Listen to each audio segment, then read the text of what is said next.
كسكسي بالمرقة على الطريقة الصفاقسية. نبداو بالتقلية، نصبوا زيت زيتونة في الطنجرة، بعد كده نقطعوا بصلة متوسطة، نجم تكون هيك البصلة الشتوية ولا الصيفية، الأكثر نستعملوا الصيفي. توا استعملت تقريبا راس ثوم، مش نهرسه هو ومغرفة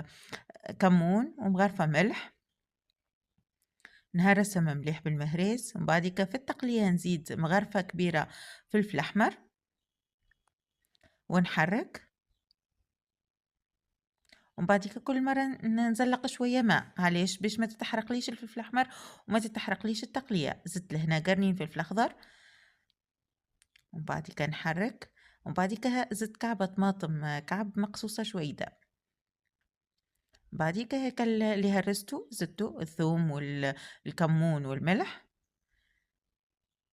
معروفة هي الغناية ثوم وكمون وطماطم هكا معجون، تو